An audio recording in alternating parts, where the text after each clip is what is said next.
117න් 29ක් හම්බුනේ ඒකනේ. හරිද? ඉතින් මාව සම්බන්ධ කරගෙන නිසා මම දන්නේ නැහැ. නගර සභාව පිහිටුවේ එක ගැන මම දන්නේ නැහැ. ඒ වගේම නගරාධිපති අපේක්ෂක කවුද කියන එක ගැනත් මම දන්නේ නැහැ. දන්නේ නැති දෙයක් ගැන මට උත්තර දෙන්නත් බෑ. ඒ වගේම සජිත් ප්‍රේමදාස මැතිතුමා එක්ක මම බස් එකේ ඉස්සරහා සීට් එකේ තමයි වාඩිනේ මම ෆුට්බෝඩ් එකේ එල්ලලා ආවේ නැහැ. දැන් ආණ්ඩුව පෞගී දවස්වල තමන්ගේ යාළුවෙක්ව විගණකාධිපති ධූරයට පත් කිරීම සඳහා යෝජනා. ඒතර අපි අහන්න කැමති පැලවත්තේ කාර්යාලයේ තනතුරක් දෙන්න ඕන කෙනෙක්ව කොහොමද විගණකාධිපති ධූරයට ගේන්න ආණ්ඩුව උත්සාහ කරේ? මේකේ පිටිපස්සේ තියෙන කතාව මොකද්ද? නේද? දැන් අපි දන්නවා සරත් මායාදුන්නේ මහත්මයා හිටියා විගණකාධිපතිවරයා. ඔහු ඒ කාලේ හිටපු ආණ්ඩුවේ මේ හිතවතෙක් නෙමෙයි. ඊළඟට ගාමිණී මහත්මයා හිටියා විගණකාධිපතිවරයා හිටියා. ඒ නිසා ඒ අය ඒ ආණ්ඩුවල හිතවත්තු නෙමෙයි.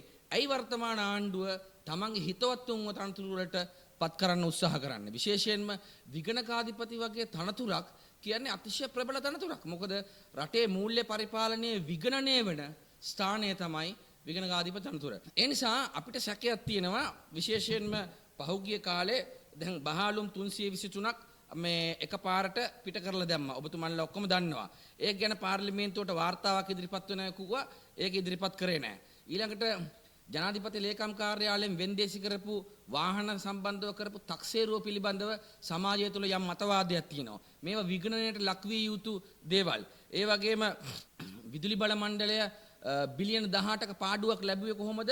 මෙච්චර විදුලි බිල වැඩි කරලා තියෙද්දි. ඒ කියන්නේ පිරිවැය වැඩි කරලා තියෙනවා. ඒ විශේෂයෙන්ම සූර්ය බලය පද්ධතියෙන් අයින් කරලා ඩීසල් මාෆියාවලට සහ ගල්ලඟුරු මාෆියාවට වැඩිපුර ස්ථානයක් ලබා දීම හරහා තමයි අනිවාර්යයෙන්ම මෙච්චර විදුලි බිල දකුණු ආසියාවේ වැඩිම විදුලි බිල තියෙන රටක් වෙඩිට පත් වෙලත් මේක බිලියන 18ක් පාඩු ලබන්න විදියක් නැහැ. ඒ වගේම දැන් මේවා විගණනය වුණාම මොකද්ද උනේ කියන කෙලියට එවි. එතකොට ඒව නවත්තන්නද වර්තමාන ආණ්ඩුව මේ උත්සාහ කරන්නේ. ඒ නිසා අපි පැහැදිලිව කියන්න කැමතියි දැන්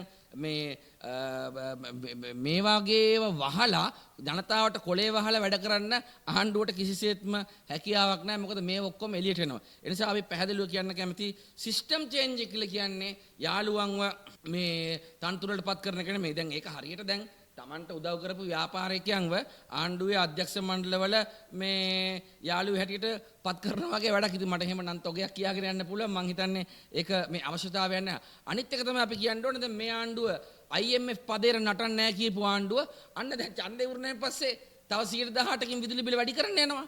එතකොට මෙච්චර ජනතාව තලලා පෙළලා මිරිකලා තියෙද්දි මේ රටේ ජනතාව මේ ඒකේ විරෝධය පළාත් පාලන මැතිවරණදී පෙන්නවා.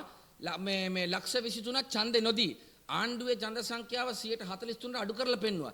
ඒත් ජනතාව තලන එකේ මේ කිසිම මේ අඩුවීමක් ඒකේ පාඩමක් ඉගෙනගෙන හැසිරීමක් පේන්නේ නැහැ. විශේෂයෙන්ම කාර්යක්ෂමතාවයේ හීනවීම, සැලසුම් වෙලාවට ක්‍රියාත්මක නොකිරීම, ඒ වගේම ඇතිවෙන්න නියමිත ප්‍රශ්නයන් පිළිබඳව පුරෝකථනය කරලා ඉවරලා ඒකට වහා ක්‍රියාත්මක වෙන්නේ කාරණා මේ ආණ්ඩුවේ නැහැ. ඒ නිසා තමයි ජනතාව මේක දුන්නේ. එතකොට නොහැකියාව වහගන්න ඒ වගේම සිදුවෙච්ච සමහර දේවල් පිළිබඳව විගණනයට ලක්වීම වහගන්නද ආණ්ඩුව මේ කටයුතු කරන්න කියන එක අපිට අහන්න සිද්ධ වෙනවා. මම කොළඹ දිස්ත්‍රික්කයේ මන්ත්‍රීවරයෙක්. මම බස්නාහිර පළාත් සභාවට ඉදිරිපත් වෙච්ච වෙලාවේ කොළඹ දිස්ත්‍රික්කයෙන් වගේම බස්නාහිර පළාතේම පළවෙනි ආපු මන්ත්‍රීවරයෙක්. ඒ මැතිවරණයේදීත් මට 150ක් ඡන්ද ලැබුණේ කොළඹ නගර සීමාවෙන්. 2015 මැතිවරණයේදීත් මට හම්බුනේ 150ක් කොළඹ නගර සීමාවෙන්. 2020 මැතිවරණයේදී මම කොළඹ දිස්ත්‍රික්කයේ දෙවෙනියා වෙනකොට මට ගණන් එක දෙන්න පුළුවන් ඕනනම්. හරිද? මම කොළඹ නගර සීමාවෙන් තමයි මේ 150ක් ගත්තේ. මේ පාර සුනාමි ආපු මැතිවරණයේත් මම පාර්ලිමේන්තු මන්ත්‍රීවරයෙක් වශයෙන් පත් වෙන්න මං ගත්තු සමස්ත ඡන්ද සංඛ්‍යාවෙන් 150ක් ලැබුණේ කොළඹ නගර සීමාවෙන්. හැබැයි ඉතින් මේ මැතිවරණ ව්‍යාපාරයේදී මම පෞද්ගලිකව සමහර ඉල්ලපු මට උදව් කරපු අපේක්ෂකයන් උදව් කරපු විනා පක්ෂයේ විසින් කොළඹ නගර සීමාවේ මැතිවරණයට මාව දායක කරගත්තේ නැහැ. ඒ වගේම මේ නගර සභාව මේ හදන එකටත් මාව දායක කරගෙන ඒක ගිහිල්ලා ඔබතුමන්ලා මුජිබර් රහමාන් මන්ත්‍රීතුමාගෙන් අහන්න. එතුමා තමයි කරන්නේ මේක. මට වගකීම නෑ, මට වගකීම් පවරලත් නෑ, මට වගකීම් දුන්නෙත් නෑ. මේ මට දීලා තියෙන්නේ මගේ ආසනයේ වෙච්ච කොළොන්නාවයි දෙහිවැල ගල්කිස්ස මහනගර සභාවේ විතරයි වගකීම් පැවරුවේ.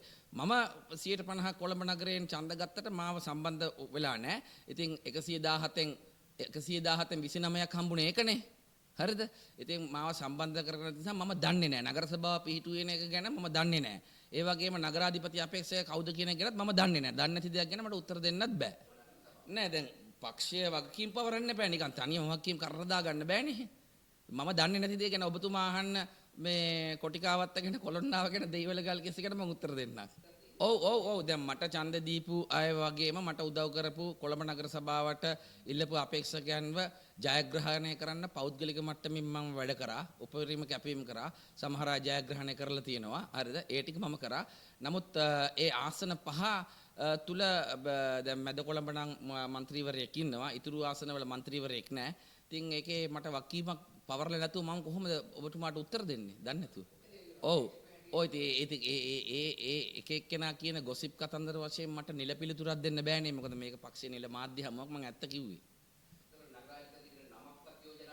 මම දන්නේ නැහැ. මම දන්නේ නැහැ.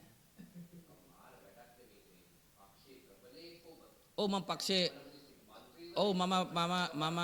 මම මේ පක්ෂයේ නිර්මාණය කරපු මුල් 15 දෙනා අතර එක්කෙනෙක්. හරිද?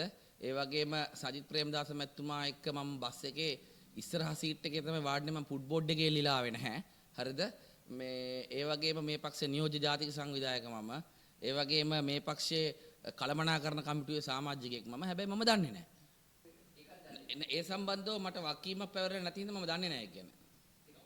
හිතනේවා මේ මාධ්‍ය හමුවල ඇවිල්ලා කියන්න බෑනේ. දන්න දේවල් නේ කියන්න ඕනේ. හිතනේවා කියන්න බෑ.